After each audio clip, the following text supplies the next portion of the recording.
बेलगाम अपराधियों ने गुरुद्वारा रोड स्थित पाल गेस्ट हाउस के मालिक शालिग्राम दुबे के बेटे चंदन दुबे को मारी गोली।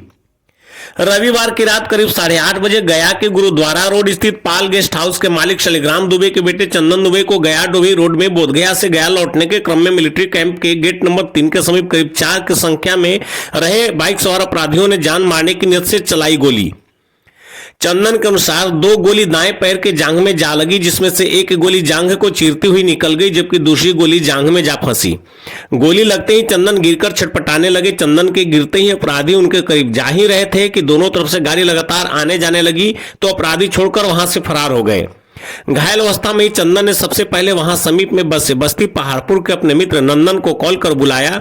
नंदन को जैसे ही गोलीबारी की घटना की जानकारी हुई वो गांव के ही लल्लू की मदद से कार में बैठाकर इलाज हेतु मगध मेडिकल पहुंचाया, जहां पर सारी वारदातों की जानकारी मगध मेडिकल थाना प्रभारी को दी गई।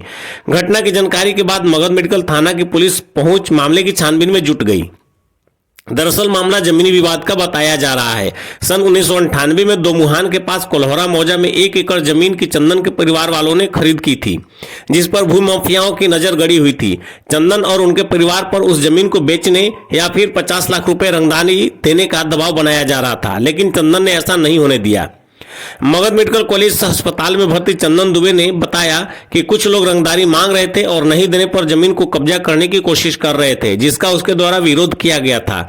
इसे लेकर 112 पर डायल कर पुलिस से मदद भी मांगी गई थी। संभवतः इसी विरोध को लेकर रेकी कर इस तरह की घटना को बाइक सवार अपराधियों द्वारा अंजाम दिया गया हो।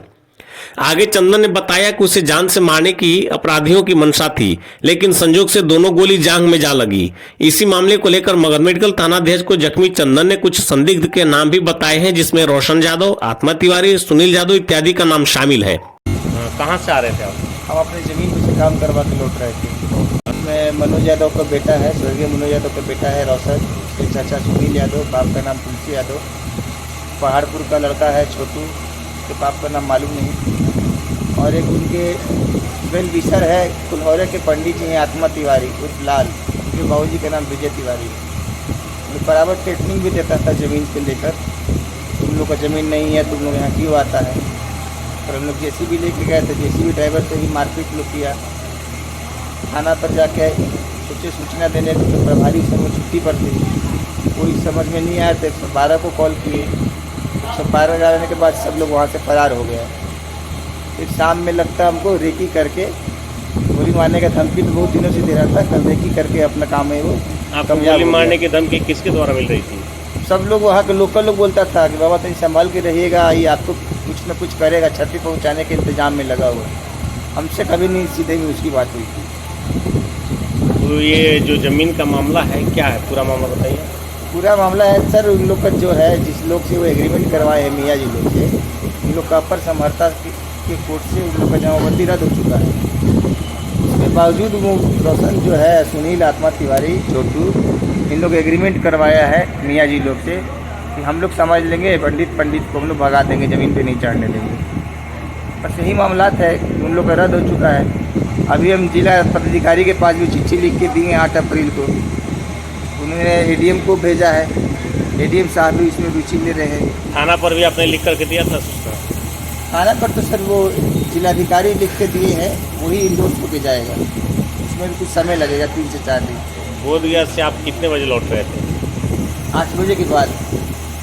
8 बजे वहाँ से 8 बजे निकले थे, शायद 8:30 बजे के आसपास हम थे 3 नंबर गेट के पास। तो जब गोली आपको लगी तो वहाँ से मेडिकल किसने पहुँचाया? हमारे दोस्त हैं अजय कुमार, पीछे खड़े हैं, और एक नंदन है। अब 3 नंबर गेट के पास जब घटना घटी तो मैंने इन लोगों को फ़ोन करके बुलाया, इन लोग अपने 4 व्हीलर से आए ताकि हम और सुरक्षित हो गाड़ी से मगध मेडिकल आए। जैसे तुम लोग गोली मार करके आपको देखे नहीं, भाग गए? भाग के, वो पूरा अंधेरा है वहाँ, पूरा जंगल जैसा है।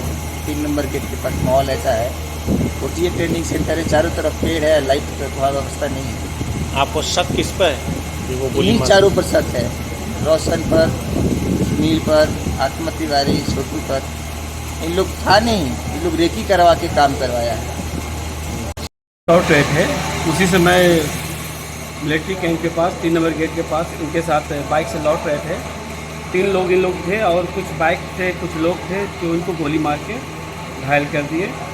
और मुझे जानकारी कल रात में 11 बजे हुई और मैंने प्रशासन से बात किया कि इस तरह का मामला है और ये सरकार के लिए जो ये घटना है इसको तुरंत से तुरंत कार्रवाई करके जांच करके गिरफ्तारी किया जाए। पुलिस से क्या आश्वासन मिला जब आपने कॉल किया? पुलिस का आश्वासन, प्रशासनिक आश्वासन बढ़िया मिला और बोला कि निश्चित तौर से इस कानून का राज है और निश्चित तौर से गिरफ्तारी होगी, जो भी दोषी होंगे उनका कार्रवाई होगी। क्या आप बता सकते हैं कि घटना में किन का हाथ हो सकता है? ये जानकारी नहीं है, अज्ञात में है, पता नहीं है, लेकिन हमारे ये मित्र हैं चंदन दुबे और मैं जानता हूँ उनको और मुझे पता चला और जानकारी नहीं कौन इनको गोली मारा। अपने मित्र को आपने लाया था गाड़ी से? जी हमें कैसे आपको पता चला कि आपके दोस्त को गोली लग गई? मेरे दोस्त के साथ में आ रहा था, वही फ़ोन किया कि चंदन भैया को गोली लोग मारा है, तो हम अचानक से पहुँचे तो देखे सच में गोली लगा हुआ है, तो हम जल्दी लेकर के बगल में चला।